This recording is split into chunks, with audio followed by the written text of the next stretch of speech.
अध्याय 9 के प्रश्नोत्तर हल करेंगे। अध्याय का नाम है रम्मू और कल्लू। इसमें सबसे पहले दिए हैं बहुविकल्पीय प्रश्न। प्रश्न नंबर 1 है, बाबूजी के समझाने के बाद क्या हुआ? तो यहाँ पर 4 ऑप्शन दिए हैं। सही ऑप्शन है ऑप्शन डी, रम्मू और कल्लू में अच्छे जीवन यापन की इच्छा हुई। चलिए इसके बाद आगे बढ़ते हैं। प्रश्न नंबर 2 पर आते हैं। रदिया ने अपनी बेटियों के बारे में क्यों कहा कि बाबूजी आपने उनका जीवन बदल दिया? तो यहाँ पर 4 ऑप्शन दिए हैं। सही ऑप्शन है ऑप्शन सी, बाबूजी ने दोनों को पढ़ने के लिए प्रेरित किया। उत्तर में लिखेंगे ऑप्शन सी, बाबूजी ने दोनों को पढ़ने के लिए प्रेरित किया। चलिए इसके बाद आगे बढ़ते हैं। अगला प्रश्न है प्रश्न नंबर 3, रम्मू और कल्लू बाबूजी के पास कब पढ़ने जाती थीं? 4 ऑप्शन दिए हैं यहाँ पर। सही ऑप्शन है ऑप्शन बी, शाम के समय। उत्तर में लिखेंगे ऑप्शन बी, शाम के समय। अगला प्रश्न है चौथा, रम्मू और कल्लू ने कितने वर्ष का शिक्षक प्रशिक्षण प्राप्त किया था? तो यहाँ पर सही ऑप्शन है ऑप्शन बी, 2 वर्ष का। उत्तर में हम लिखेंगे ऑप्शन बी, 2 वर्ष। अगला है प्रश्न नंबर 5, शादी शब्द के स्थान पर आप किस हिंदी मानक शब्द का उपयोग कर सकते हैं? तो यहाँ पर 4 ऑप्शन दिए हैं। सही ऑप्शन है ऑप्शन डी, विवाह। उत्तर में हम लिखेंगे ऑप्शन डी, विवाह। इसके बाद आगे बढ़ते हैं। आगे दिया है, नीचे दिए गए शब्दों में उचित शब्द चुनकर रिक्त स्थानों की पूर्ति कीजिए। तो यहाँ पर कुछ शब्द दिए हैं, इनमें से सही शब्दों को चुनकर हमें रिक्त स्थानों की पूर्ति करना है। तो चलिए यहाँ पर देखते हैं हम।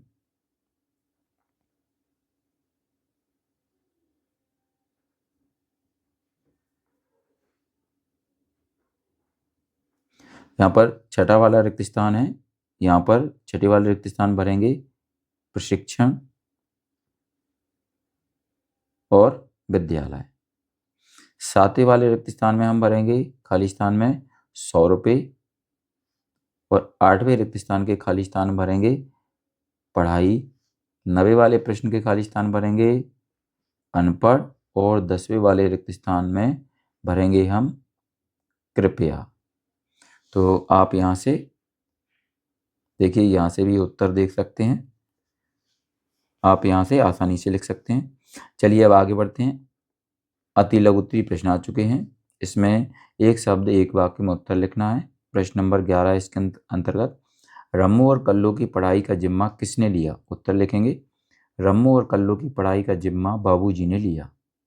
अगला है प्रश्न 12, दोनों परिवारों ने साथ साथ मिठाई खाई। उक्त वाक्य में क्रिया का कौन सा प्रकार है? उत्तर लिखेंगे सकर्मक क्रिया। अगला प्रश्न है 13, खिड़की शब्द का बहुवचन लिखिए। उत्तर लिखेंगे खिड़कियां। अगला है 14वां प्रश्न, प्रश्नवाचक वाक्य का एक उदाहरण लिखिए। उत्तर लिखेंगे तुम कब आए। इसके बाद लघु उत्तरीय प्रश्न है। प्रश्न नंबर 15, दिए गए मुहावरों का अर्थ लिखकर वाक्यों में प्रयोग कीजिए। उत्तर है पहला है 9 2 11 होना। इसका अर्थ है भाग जाना। वाक्यों में प्रयोग करेंगे चोर पुलिस को देखकर 9 2 11 हो गया। अगला है दूसरा, मन मारकर रह जाना। अर्थ लिखेंगे इसका मन की बात मन में दबाना। वाक्य प्रयोग करेंगे रमेश के नई गाड़ी की बात मन की मन में रह गई। चलिए अगला है प्रश्न 16, रम्मू और कल्लू की पढ़ाई करने की इच्छा और तेज कैसे हो गई? उत्तर लिखेंगे रम्मू ने प्रथम श्रेणी अंक प्राप्त किए और कल्लू ने तृतीय श्रेणी के अंक प्राप्त किए, इसलिए उनकी इच्छा पढ़ने में और तेज हो गई। अगला है प्रश्न 17, रदिया अपनी बेटियों को पढ़ाने से मना क्यों कर रही थी? उत्तर लिखेंगे रदिया सोचती थी कि उन्हें पढ़ाने पर पढ़े लिखे लड़के शादी के लिए ढूंढने पड़ेंगे, तो उसके काम में हाथ कौन बटाएगा। अगला है प्रश्न 18 का नंबर का प्रश्न है, सकर्मक एवं अकर्मक क्रिया वाले दो दो वाक्य लिखिए और वाक्य में क्रिया कर्म शब्द को रेखांकित कीजिए। उदाहरण यहाँ पर दिए हैं। चलिए उत्तर लिखेंगे इनके, का अकर्मक क्रिया और यहाँ पर सकर्मक। तो यहाँ पर हिरेन ने मुरली बजाई, तो मुरली कर्म और बजाई क्रिया। हिरेश कर्ता और लिख रहा क्रिया हो जाएगी। इसी तरीके से यहाँ बुक कर्म है और फाड़ दिया क्रिया है। राहुल कर्ता और खाया क्रिया है। चलिए अगला है प्रश्न नंबर ख। निम्नलिखित शब्दों के मध्य में योजक चिन्ह हटाकर उसके स्थान पर क्या लिखा जाएगा? सुख दुख और राजधर्म। तो यहाँ पर देखिए ये धर्म अधर्म दिया है, माता पिता ऊपर नीचे। चलिए अब इसका उत्तर लिखेंगे हम। देखिए सुख दुख, यहाँ पर ये हटाने पर, ये चिन्ह हटाने पर क्या हो जाएगा? और जुड़ जाएगा यहाँ पर, है ना। सुख और दुख। राजधर्म का हो जाएगा राजा का धर्म। धर्म अधर्म का हो जाएगा धर्म और अधर्म। माता पिता का माता और पिता। ऊपर नीचे का ऊपर और नीचे। चलिए आगे द्विसूत्रीय प्रश्न पर आ चुके हैं हम। इसमें प्रश्न नंबर 19 है, आपके अनुसार पढ़ना लिखना क्यों जरूरी है? उत्तर लिखेंगे, आज के समय में पढ़ना लिखना बहुत जरूरी है। जैसे जीवन के लिए भोजन जरूरी है, तन के लिए कपड़ा जरूरी है, वैसे ही पढ़ना लिखना जरूरी है। बिना पढ़े लिखे लोगों को समाज स्वीकार नहीं करता। अगला है प्रश्न 20, निस्वार्थ भाव से सेवा से आप क्या समझते हैं? आप निस्वार्थ भाव से किसकी सेवा करते हैं? अपने विचार लिखिए।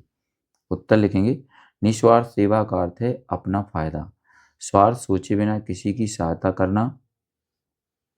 हम निस्वार्थ भाव से दीन दुखियों की सेवा करते हैं। निस्वार्थ भाव से सेवा करने से हमारा जीवन सार्थक हो जाता है, मन को संतोष मिलता है। ऐसी सेवा के स्वतः ही लोग अपनी ओर आकर्षित होते हैं और हर जगह सम्मान प्राप्त करते हैं।